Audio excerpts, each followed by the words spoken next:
धीर्धैनं श्रवणपटे यतिवरा महावाक्य जनार्दन सच्चिदानन्दत्वं शरणं व्रजेश। यादवेन्द्रं दयादाता पुण्डरीक्षा क्षीरसागरशयनं कमलनयनं नमस्तुते नमामि श्रीहरि।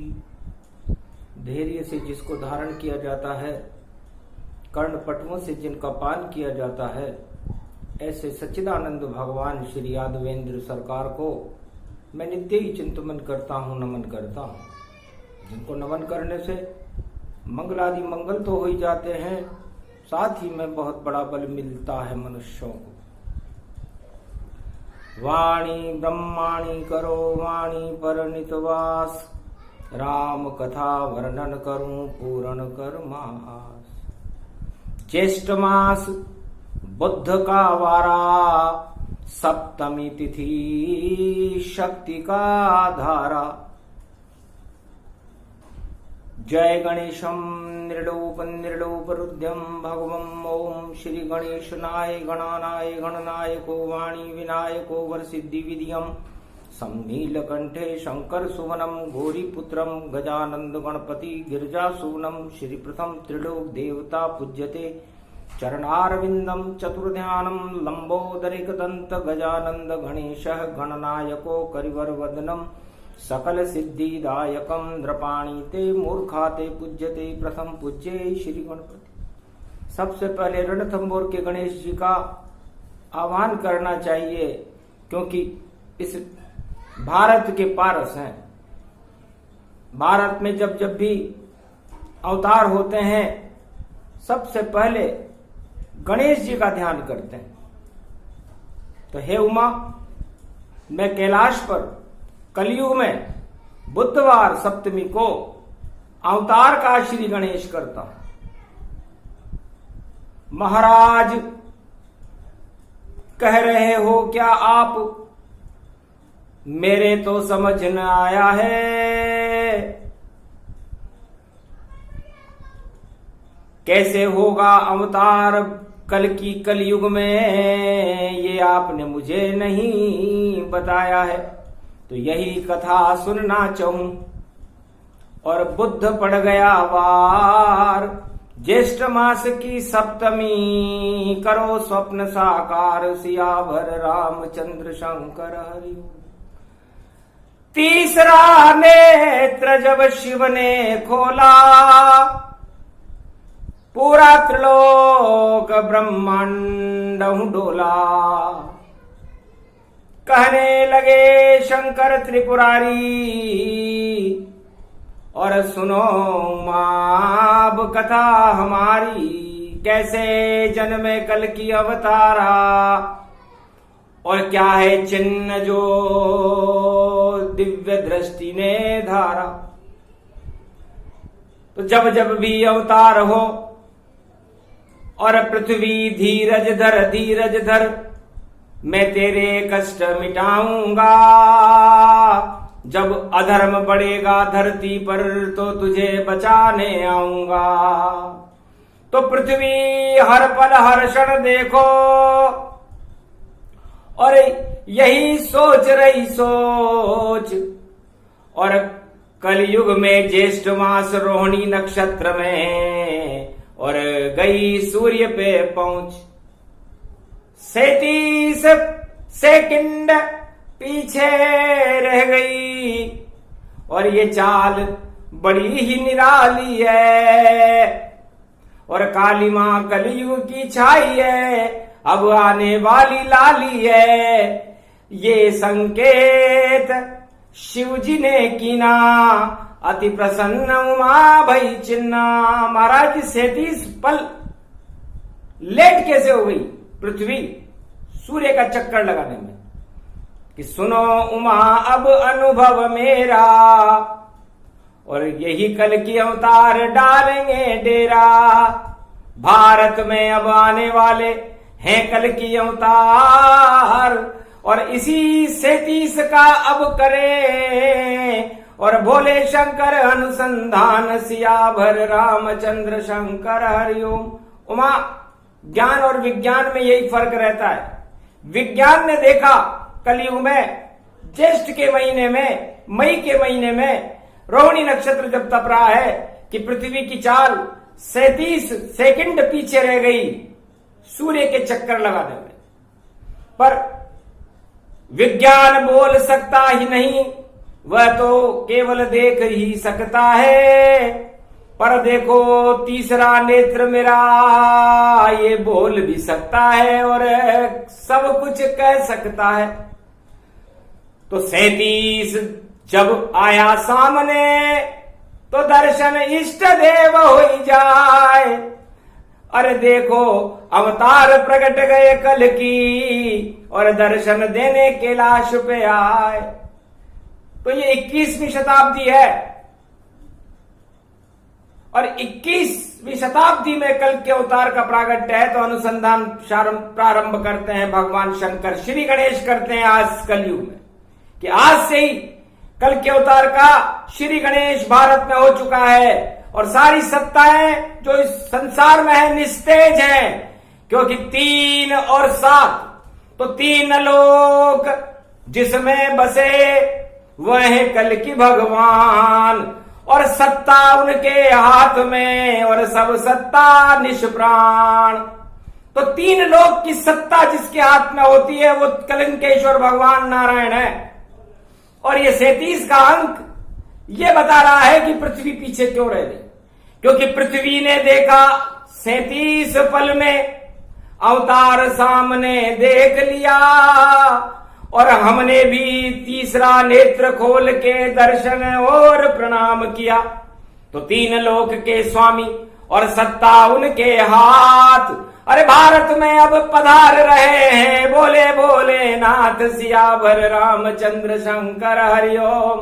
तो ये 37 की व्याख्या हमने कर दी है, कल के अवतार की व्याख्या है। 3 लोक की सत्ता जिनके हाथ में होती है तो 37 का अंक बनता है। और यदि 37 को जोड़ दें तो 3 और 7 10 होते हैं। तो 10 दिशाओं में गूंजेगा अब ईश्वर का नाम। और कलयुग में जितने अधर्म हैं उनका काम तमाम। तो 10 के अंक में ईश्वर एक रह जाता है। तो एक धर्म है, एक ही ईश्वर है, एक ही शक्तिशाली सत्ता है, वो नारायण और कल के भगवान की। और उसके आगे शून्य है। तो सारे पाप अधर्म सब और दानवतावाद शून्य आज से हो गए बोले भोलेनाथ। और 21वीं शताब्दी है। तो 21वीं शताब्दी 3 का अंक बनाती है और उस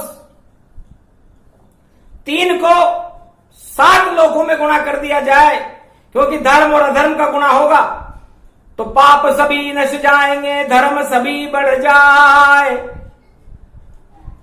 अरे देखो अंक है 3 का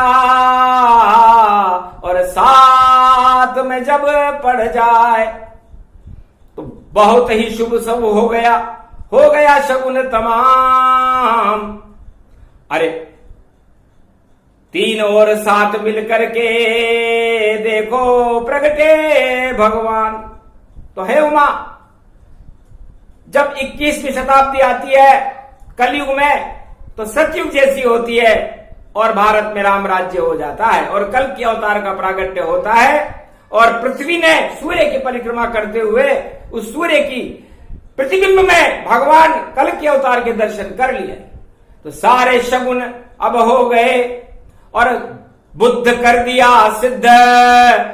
और अरे पाप सारे तप जाएंगे और रोहिणी मनेगा पर्व। तो सारे पाप और अधर्म को रोहिणी तपा देगी और खपा देगी और उसके बाद भगवान से भारत को मिला देगी, भक्तों को मिला देगी। तो ये शगुन हुआ सतयुग में भी, जब हिरण्याकश का पापाचार हुआ तो वहां पर देखो अंक 13 पल अवतार हुआ। 13 का अंक आया था। क्योंकि दिन में न मरूं न रात में मरूं और कभी नहीं मर पाऊंगा। ऐसा वरदान दो ब्रह्मा मुझको, मैं तो भगवान बन जाऊंगा। तब पृथ्वी 13 पल के लिए पीछे रह गई। तो ब्रह्मा विष्णु महेश ने और महीना 13वां बनाए, पुरुषोत्तम व मास बन गया, हिरण्याकश मर जाए। तो हिरण्याकश्यप को मारने के लिए पृथ्वी 13 पल सतयुग में पीछे रह गई थी। तो अधर्म और 3 और 1 को मिलाने से 4 होता है। तो सारी चांडाल चौकड़ी जो धर्म की थी उसको नरसिंह अवतार ने नष्ट कर दिया। फिर त्रेता युग जब प्रगटाया, 14 अंक सामने आया। 14 पल पृथ्वी पीछे रह गई। तो 14 भवन के मालिक देखो और नारायण है खुद भगवान। अरे अवध में लाल बने दशरथ के, इसलिए 14 पल का काम। 14 भवनों के मालिक अपने भवन को देखने तो जाएंगे। तो वो नारायण जब भारत में अयोध्या में जिनका जन्म हुआ तो उस समय पृथ्वी त्रेता युग में 14 पल पीछे चली थी। तो 14 वर्ष राम वनवासा और सारी पृथ्वी पे हुआ तमाशा। अधर्म दानववाद नशाई और धर्म रूप भारत प्रगटाई। रामराज भारत हुआ और ये त्रेता की बात 14 पल पीछे रही थी। देखो धरती मात। और फिर द्वापर युग प्रगटाया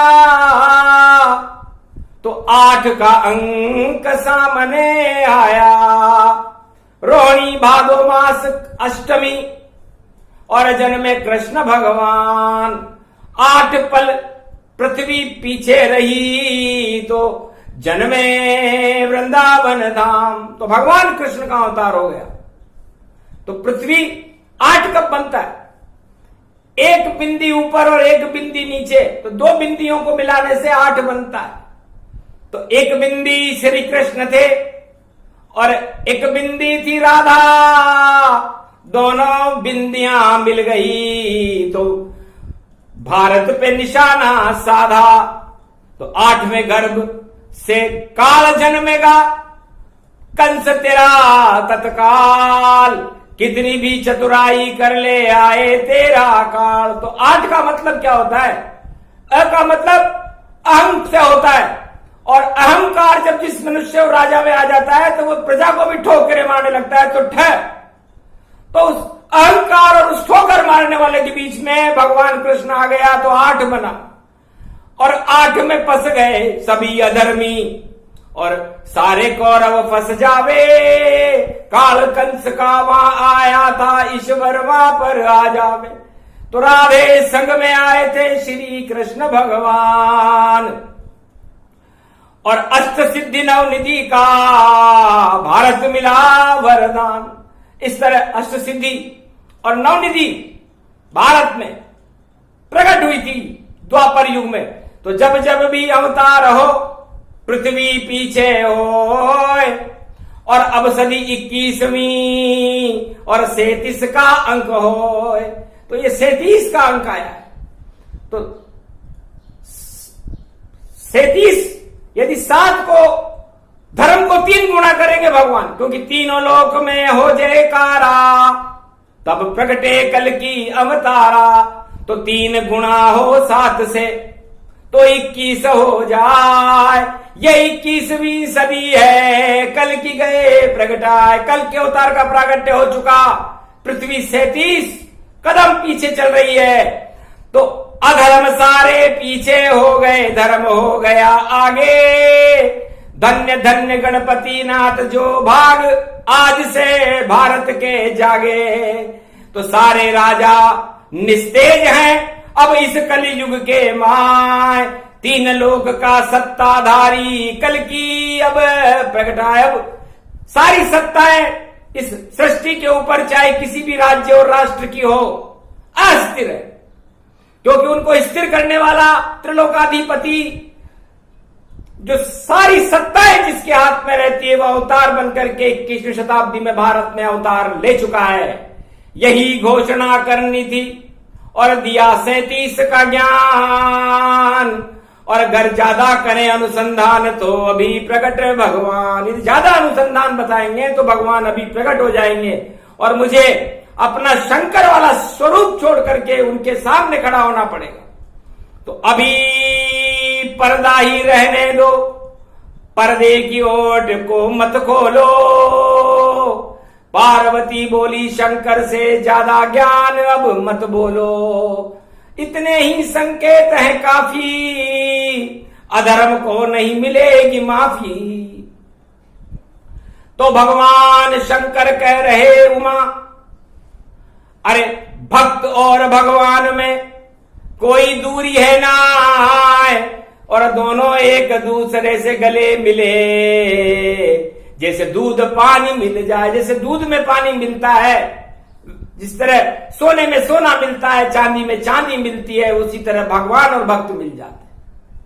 लेकिन कलयुग देखा जब कोराना, हंसने लगे विष्णु भगवाना। भगवान कलंकेश्वर विष्णु बने हुए हंसे कि महाराज गले कैसे मिलूं, राजा दूरी बनाता है और जितने सृष्टि के राजा है वह दूर दूर सब जाता है। तो धर्म और अधर्म में और देखो हो गई दूरी, इस कारण नारायण आ गए, उनकी भी मजबूरी। तो इस दूरी को हटाएंगे और कलयुग कल की भगवान और भारत में कभी दूर नहीं रहते, क्योंकि भक्त भगवान के प्राण। इसलिए ये नीति, ये तो अधर्मियों की नीति है कि दूर रहो दूर रहो दूर रहो, मरना मैं मर जाऊंगा। भगवान कहते हैं कि चाहे भगवान मर जाए लेकिन भक्त को मरने नहीं देते। इसलिए राजाओं की ये नीति विदेशी है, तो विदेशी को अपनाओ मत, और स्वदेशी ज्ञान शंकर देते। और स्वदेशी में तो सब संयुक्त परिवार में साथ साथ सब ही रहते। गर अवध में राम लखन भरत शत्रुघ्न सुमित्रा कौशल्या कैकेयी और दशरथ सब जान, गर दूरी हो जाती थी तो राम राज नहीं मान। तो ये वेद प्रमाण है कि दूरी राम राज्य में हुई नहीं, सब एक सूत्र में बंधे हुए रहते थे। तो भारत का भला दूरियां करने से नहीं होगा कि दूर रहो, भारत का भला एकता सूत्र में बंधने से होगा। तो किसी राजा में इतनी शक्ति नहीं है कलयुग में कि वो भारत और पूरे विश्व में एकता सूत्र स्थापित कर सके, क्योंकि उनके स्वार्थ ही इतने बड़े बड़े हैं कि उन स्वार्थों का जो यदि एक कोष बना लिया जाए तो वो कोष इतना विशाल होगा कि भगवान छोटे हो जाएंगे और स्वार्थ बड़े हो जाएंगे। इसलिए दूरियां हैं, दूरियों का मुख्य कारण स्वार्थ है। तो इस स्वार्थों को त्यागो सभी और दूरी नहीं बनाओ। अरे पास रहो भगवान के तो रोज ही मौज मनाओ। तो ये 37 की व्याख्या और बता रहे हैं त्रिपुरारी, और कैसे भारत को स्वर्ग बनाएंगे अब देखो इच्छा हमारी। तो सारे राजा फेल हो गए क्योंकि 10 का अंतर आया। 37 में यदि 10 जोड़े तो 47 होता है, और 47 में भारत गुलामी से आजाद हुआ था। तो उस आजादी का अनुभव करने के लिए हमने राजा बनाए। तो 63 साल में 14 राजा बने। तो 14 राजा कुछ भी देखो यहां नहीं कर पाए हैं, और अपने अपनी ढपली सबने अपना राग सुनाए हैं। तो अपनी ढपली अपना राग और सुन रहे हैं भगवान। अब सब ढपली को बंद करेंगे, आ गए हैं भगवान सियावर रामचंद्र शंकर हरिओम। तो 10 का फर्क था, तो वापस 10 को पीछे कीना और 37 अंक में लीना, क्योंकि 47 का जोड़ 11 आ रहा था। तो सब 9 2 11 हो जाएंगे, बचे न कोई शेष। कल की अवतार ही बचेगा और मेरा भारत देश, केवल मेरा भारत रहेगा और उस भारत के राजा भगवान रहेंगे और उस भारत में भक्ति रहेंगे जो भगवान को प्रिय है। अधर्म अब दूर दूर तक रहे नहीं, अधर्म को नष्ट दिखा दूंगा और सारे त्रिलोक को एक करूं, ऐसा शासन प्रगटा दूंगा। तो नाम मेरा कल की अवतार है और कलयुग में प्रगटाए, इस कारण 37 पल पृथ्वी पीछे आए। तब सूर्य भगवान ने पूछा, मां आप मेरे चक्कर लगाने में 37 कदम पीछे रह गई, क्या कारण? कि बेटा देखो मेरी आंखों में परछाई नजर आ जाएगी, इसका जन्म होगा मेरी गोद में, अवतार कल की बन जाएगी। इसमें देख रही छवि तेरी, सूरज वंशी शक्ति मेरी, सूर्य जैसा तेज है और ये है कल की अवतार। मेरी गोद में खेलेगा भारत हो उद्धार, जय जय जय जय कल की भगवान। तो कल की भगवान मेरी गोद में खेलेंगे, इसलिए मैं मेरे बच्चे को सपने में खिलाने में 37 पल पीछे रह गई थी बेटा। तब का हंस कर कहा सूर्य देव ने, धन्य धन्य तुम माता हो और कितनी अच्छी माता हो जिसकी गोद अवतार खिलाता हो। तो कोई बात नहीं तुझको और आगे अब मैं कर दूंगा, कल की अवतार के चरणों में मैं खुद भी शीश ये धर दूंगा। तो धन्य धन्य भारत मेरा, जहां मेरे वंश का जन्मा हो और बालक जन्मा कल की अवतार में, तो ब्रह्म स्वरूप तन पर खाओ। तो ब्रह्म रोहिणी में ब्रह्म पैदा होता है, तो ब्राह्मण वंश में कल के अवतार का जन्म रोहिणी नक्षत्र में होगा और सप्तमी या अष्टमी तिथि होगी। यह घोषणा भगवान शंकर ने आज श्री गणेशाय नमः भारत में कर दी है। इससे दानवता नेश नाबूद होगी और मानवता की जय जयकार होगी, क्योंकि पृथ्वी और भगवान कभी पीछे नहीं रहते। भक्त चाहे पीछे रह जाए, अधर्म तो हजारों कोस पीछे चला जाता है।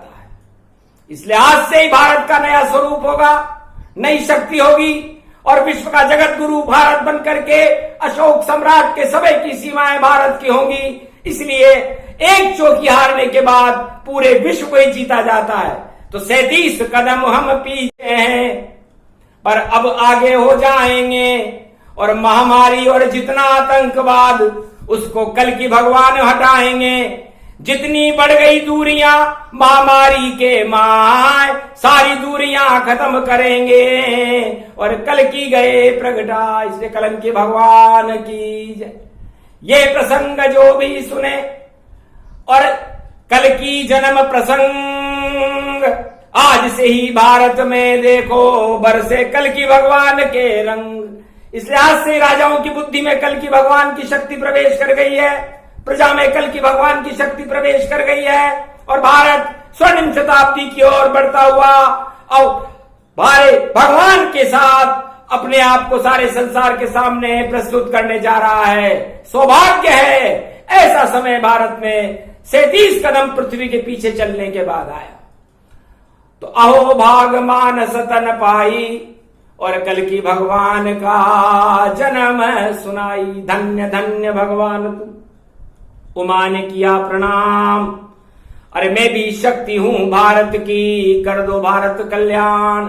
ये प्रसंग जो भी सुने और शक्ति मिले महान, भारत की सेना का 100 गुना बल बढ़े और युद्ध जीते तमाम। तो आज के बाद जो भी युद्ध भारत की सेना करेगी, चाहे वो पड़ोसी से करे चाहे विश्व की किसी भी सेना से करे, विजेता होगी। चीन मीन पी चीन सब और डब्बा बंदा हो जाए, घर पड़ोसी घर आंख उठाए स्वयं नष्ट हो जाए। इसलिए सावधान रहना भारत की सेना से और भारत के किसानों से जो अन्न उत्पादन करके ढेर लगा देंगे और भारत के उद्योगपतियों से, भारत की प्रजा से और भारत के राजाओं से, क्योंकि भारत के राजा कलंकेश्वर भगवान आज से ही भारत का नेतृत्व उनके हाथ में आ गया है। 3 लोग की सत्ता और भारत की सत्ता उन्होंने अपने हाथ में ले ली है। इसलिए आज से ही भारत की प्रजा का कल्याण है। जय श्री कल्कि भगवान।